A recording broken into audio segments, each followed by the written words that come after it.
Get in the know. Non-stop Vikings talk. It's Purple Daily on Score North and ScoreNorth.com. Purple Daily, presented by Surly Brewing Company. You got to look at all the years. You got to look at that you're new, and then you try to look at some trends that might be happening. And then you also got to know every time you put in a system, the uniquenesses of your players, present all your schemes differently. And I'm learning and assessing that as it's going on. Ed Donatel, Easy Ed, talking about what he learned during self-scouting week right there. Vikings defense been very bend but don't break so far this season. They may be sustainable. I guess we'll find out in the coming weeks. This is Purple Daily Vikings entertainment, where we just want the Vikings to win a damn Super Bowl before we die. The show is presented by our friends at TCL. No matter what you watch, TCL has award-winning TVs for any budget, any space, all with stunning picture quality. And TCL makes more than just TVs. They offer mobile products, audio devices, home appliances. TCL brings you joy and simplicity through innovative technology. And alert, we have breaking show news. Reset the shot clock. Reset the shot clock. We are changing venues for the November 6th Surly Purple Daily viewing party and live Vikings vent line. That is right. We are moving it inside. Why, you say? Because it's going to be November 6th. And the last time, although it was a great time that we did this in October, it was freezing cold and windy. And so now it's going to be in what we like to call a controlled environment. The Metrodome, US Bank Stadium. Well, now add to that list First Round Bar inside the Mall of America. First Round Bar is where we are going to gather for the Score North / Surly watch party to sip on Surly's, to watch the Purple and Commanders play starting at noon, and then ultimately to do a vent line where you all can stick around now and ask questions because it's going to be warmer. So it has been moved, November 6th, Vikings Commanders, first round inside the MOA. We will still enjoy, though, Before I Die, Furious, Logic Bombs, and all of the other great beers you should be sipping on this weekend as well from Surly. It's in the first floor, right by the Legoland. So if you see Legoland, you're in the right area. I know the MOA can be a little bit of a maze there. Look for Legoland. Look for us. You'll see us. Judd will just be waving you in with Surly's. I'm going There'll today be to actually check a Lego it out. version of Judd. They'll be Judd. pointing to first round. Evening Lego Judd. That'd be amazing. I'll be like Tommy Watkins. I'll be waving you around no matter where the ball is. So, yeah, we'd love to come see, or love for you to come see us, and we'd love to hang out with you and meet anyone that we haven't met yet, listeners of the show, viewers of the show. So, yeah, please come hang out with us on November 6th inside Mall of America at First Round for the Surly Purple Daily Viewing Party. All right, it's our Purple Picks episode here, boys, where we go through a series of important questions about the upcoming game, and then we make our actual picks for the game. Let's start with this one. On a scale of 1 to 10, Vikings versus Cardinals, how big is this game? Okay, so I feel that this game gains some importance because it's coming off the bye. The Vikings are 5-1 in the division. They are in fantastic shape. But I think that there, rightfully so, are a lot of people saying you're 5-1, but you won a lot of close games. You didn't certainly play complete games or great games previously. So I am going to put a 7 on this game. It's in the conference. It's at a point where I think the Vikings have a real chance to say, you know what, we're coming out of the bye strong.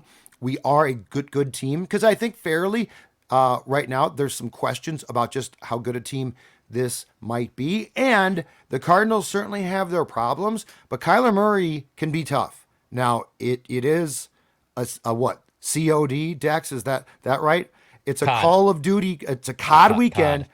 It's a COD weekend, so Kyler might be completely checked out. But I'm going to give a 7 to this game because, to me, the circumstances actually up the importance coming out of the bye. You know, Judd actually convinced me a little bit here. I was originally going to have it as a 5 or a 6, but not because of urgency, not because of that was kind of my initial thought process. You're coming out of the bye week here. You're 5-1. There's still some doubters that are saying that, hey, analytically, this team's kind of overachieving a little bit. They're going to come down to earth. They're not doing things that are sustainable. Why don't you go out after the bye week from your self-scouting week and you punch a team in the face at home? I feel like maybe a broken record that I've saying, can you go out and punch a team in the face? Because I've been waiting for them to do that basically all season. But I would love to see that out of the bye week, that you took all this time off and you addressed some things, Go out there and prove it at home against your with your fan base against a decent team. I'd love to see that. So I will keep it at a 7-2 with Judd. 7 out of 10. Guys, I think we've disagreed on.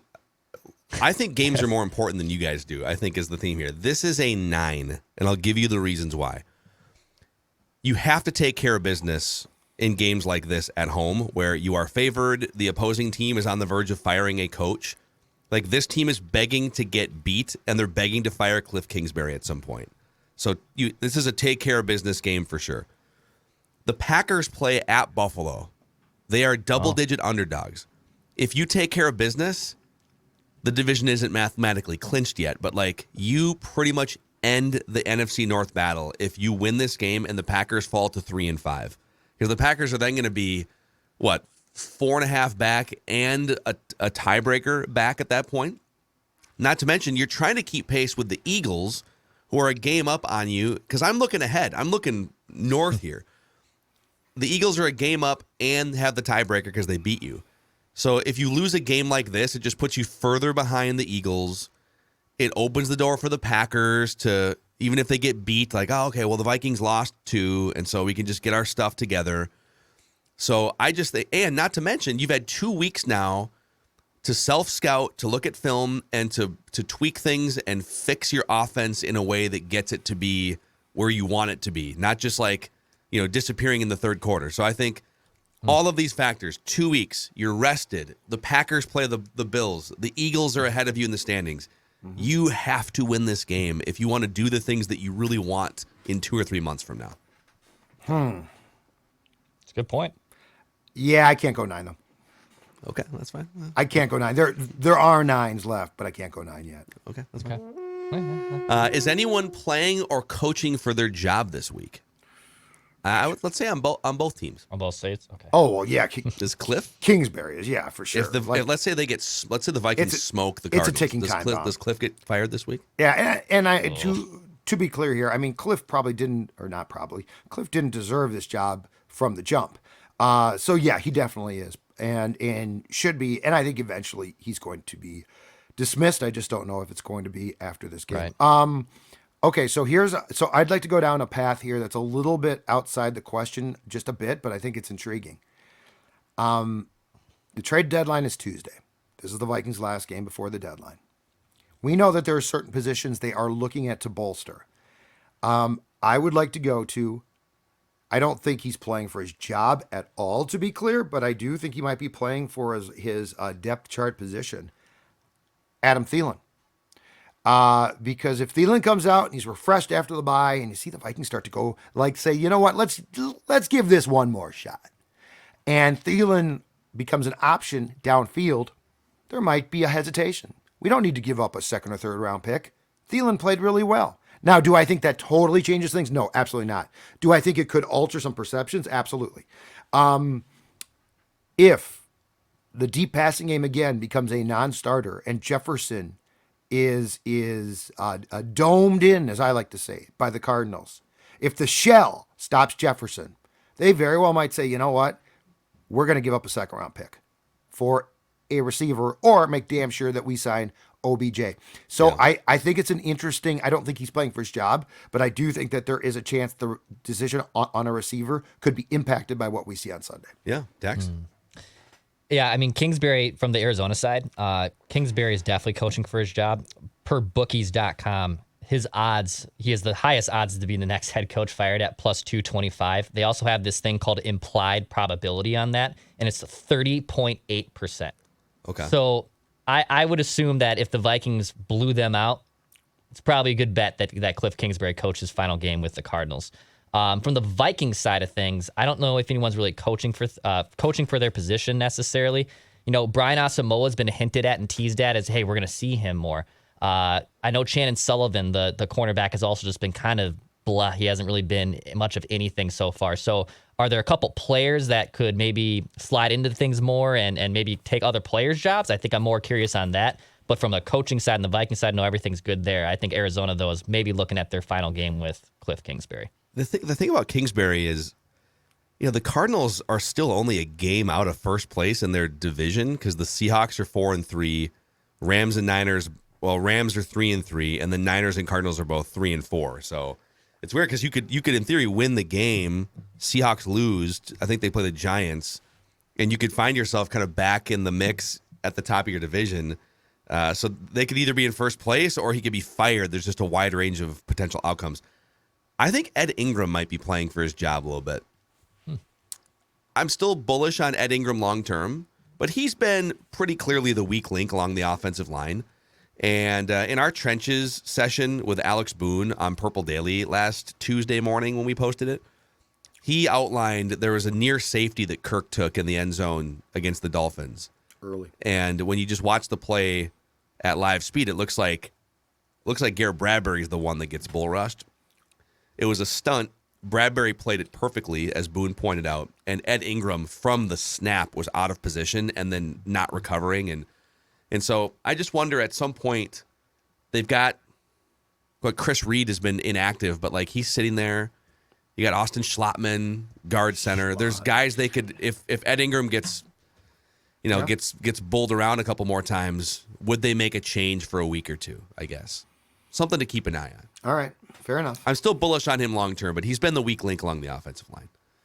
Okay, next question for you guys. What is the biggest storyline you're interested in this week? I think for me personally, for this particular game, it's the defense. The defense up until the Dolphins game had been, and it's not gouging points, or it's not giving up a ton of points, but the defense up until the Dolphins game had been questionable. Like, I mean, it was leaky, and there were certainly some things that were cause for concern.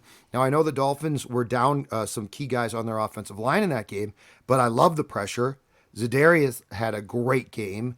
Defensively, Peterson was magnificent. Two pass breakups and a pick.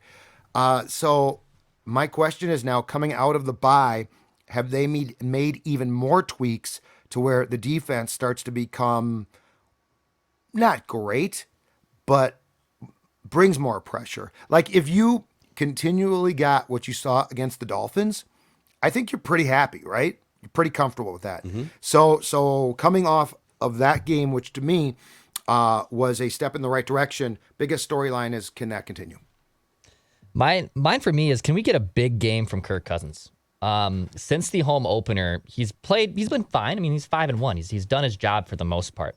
But since that opener, when he had a passer rating of 118, just was dialed in, 277 yards, was throwing the ball down the field, we've just kind of have seen an average and slightly above average quarterback.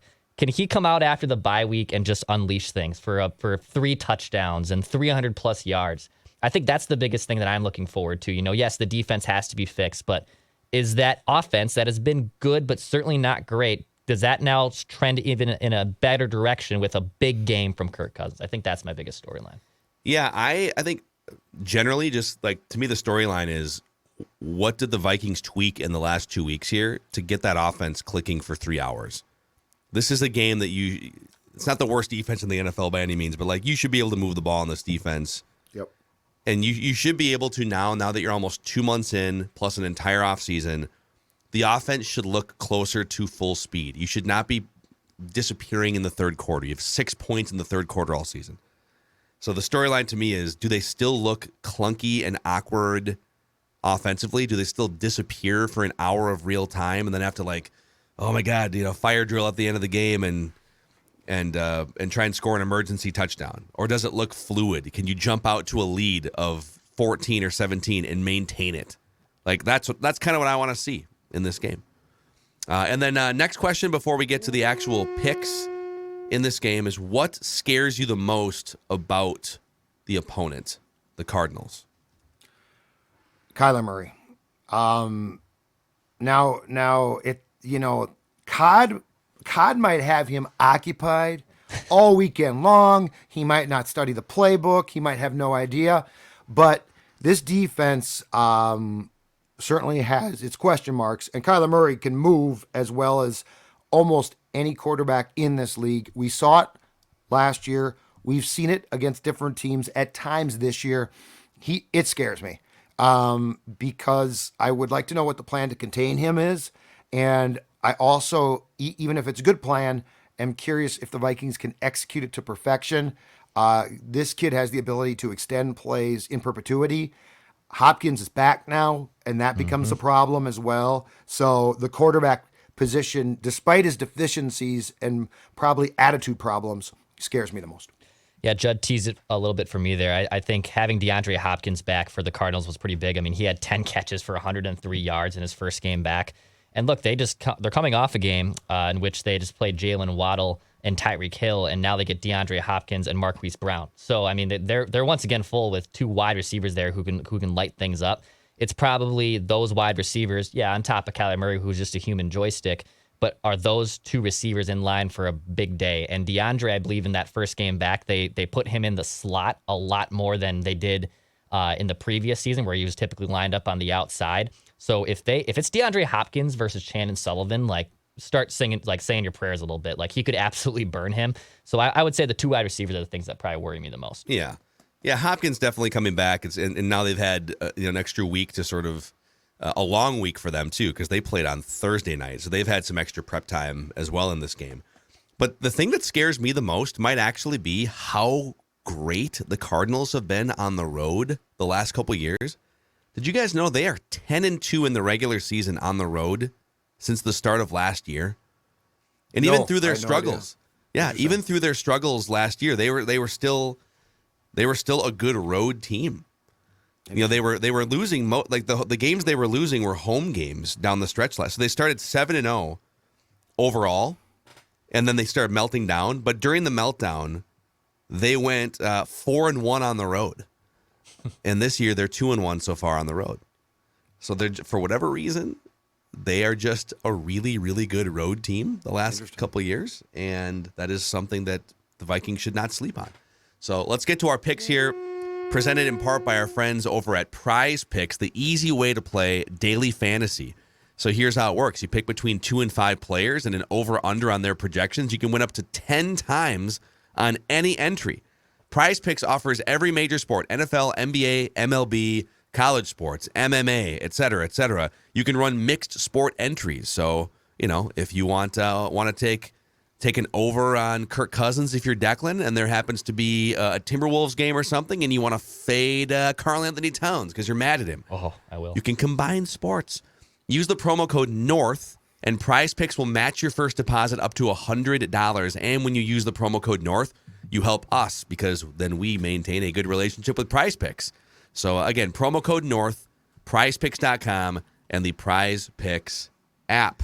Also, real quick, if there's any business owners out there, we do have some openings in early 2023 for advertising partners on Purple Daily and Mackie and Judd and across the Score North community of shows and social media. So if you're looking to spread the word about your business and you think we can help you, and hopefully we can, please email me, pmackey@scorenorth.com. That's pmackey, MACKEY, at scorenorth.com, SKORnorth.com. Okay. Let's go through it here, boys. We're going to pick this game. Vikings are 3.5-point favorites in most sports books. This is crazy. Yeah. 78% of the bets are on the Cardinals. 89% of the money is on the Cardinals to cover this right now. According to Action Network, the Vikings are coming off a bye, but Arizona has a mini bye week after a Thursday game, which means plenty of time to work DeAndre Hopkins back into the script. Minnesota allows the NFL's highest average of explosive pass plays and ranks 31st in DVOA against number 1 wide receivers. So Hopkins could have a huge day against this secondary. Both passing games should thrive against overmatched secondaries. The Cardinals have started games slow, but Kliff Kingsbury is 70% against the spread as an underdog and 83% against the spread as a road underdog, where he's won and covered 8 straight. Action Network says take the Cardinals against a Vikings team not as strong as their 5-1 record would indicate. Also, Kirk Cousins is 2-5 against the spread coming off a bye week in his career, and he is 9-16 straight up on extended rest, so not including the spread. Wow. Cousins' record or team record is 9-16 straight up on extended rest, meaning like bye week, Thursday gap, or like a Monday night football game after you played on a Sunday. Right. So for whatever reason, over the last 20 years, his 7-18 record against the spread on extended rest is the third least profitable of 208 quarterbacks, behind only Tony Romo and Phillip Rivers, which are actually two guys you would totally compare with Kirk Cousins' career, right? Yes. Good stats, no championships, etc. Yep. So a lot of factors saying fade the Vikings here, but we'll start with Judd. What do you think? All right. So it feels like in the league entirely, and certainly for the 2022 Vikings, that games are going to be close. Like, I don't think they're going to start to blow out a ton of teams. It just doesn't feel like it's going to go down that track. But I did predict and write that down. The Vikings would score 10 third quarter points, and I do think they're going to get their offense a bit more on track. Kyler Murray's going to be tough to contain. I think the Cardinals are going to put up some points as well on the indoor track and field surface of US Bank Stadium. And so when it's all said and done at approximately 3:15 on Sunday, when Vent Line begins, when Declan starts to book people on the show, we will be dealing with a close game. The final will be 28 for the Cardinals. Have the music ready. 31 for the Vikings. Sorry. 31 for the Vikings. Okay. 31-28. Vikings win. There you go. I just knocked my notes off the desk. Let's say. The bobbleheads are celebrating. The wind is also getting picked up by the microphone. I can hear the. Yep. So 31-28 Vikings. Okay. So you're kind of saying that they're going to win, but maybe not cover the 3.5. Correct. You're taking the points, but you're hedging a little bit. Okay. Yep. Yeah, the Cardinals are just from a betting side. I kind of get this. So Arizona, to Phil's point, they're 10-2 against the spread on the road and 9-2 against the spread as an underdog since the start of last season. So they've done very well in road situations. And Kevin Seifert was pointing this out, I think on Twitter this morning too, that for a team that's 5-1 and coming off its bye week, to just be 3.5-point favorites against a team below 500, little bizarre, right? Like just from the 30,000-foot view of, if you're a 5-1 team and we're talking about this team probably winning the North, but you're only a 3.5-point favorite against the Cardinals, who, by the way, haven't won in Minnesota since 1977. They have lost 9 straight games in Minnesota. They don't come here a ton, obviously. But, yeah, 9 straight games. And I don't think Kyler Murray's 2022 team has anything to do with Jake Plummer's struggles against the Vikings in, like, 1999 or whenever the hell that was. But it is interesting the Cardinals have not won here in me or Phil's lifetime. Oh, it's a morning game for them, really. It's like a 10 a.m. game. That being said, I think the Vikings are able to cover this spread. I think that they've had this week to prepare. I know the Cardinals have had a mini week to prepare, if you will. I think the Vikings are able to cover this spread, and I believe they win 28-17. Okay. I understand everything Action Network is saying and everything that the analytics are saying. The analytics are telling you this isn't really a 5-1 team. It's more like a 3-3 team against a 3-4 team. And that's why the spread is more like just the 3 points that you would get as a home team. So I understand all that. What I am banking on is that there's the Cardinals, there's not like another level really. The Cardinals have kind of played like this since the middle of last year. But this is kind of who the Cardinals are. I don't think this is who the Vikings are. I think the Vikings are still ascending. And I think the bye week is going to accelerate the ascent. So everything in the analytics says you should pick you should take the points here, 3.5. I'm with Declan. I think Vikings win, Vikings cover. Hold on. Stella, let's get it. Get the flag. Let's get it. More win. Whoa, there go the notes again. Just picked them up, now they're gone. So there it is. So Judd hedged a little. Me and Declan are like, no, come on. This is this now. If they, I'm curious if they lose this game, what will the discussion? Some of it might depend on how they lose it, but boy, if they lose this game, and now you're looking at Washington, which can be kind of a tricky, just because of Kirk going back. You never know how he's going to react, and then Buffalo. You can kind of see how, oh man, maybe the wheels are going to come off like classic Vikings. So that's another reason why just win this game. Give yourself the cushion. Yep. to absorb a stretch here with a road game, Buffalo. So, I don't know. We'll see. This is so interesting. Ventline should be fascinating regardless at the end of this one on Sunday.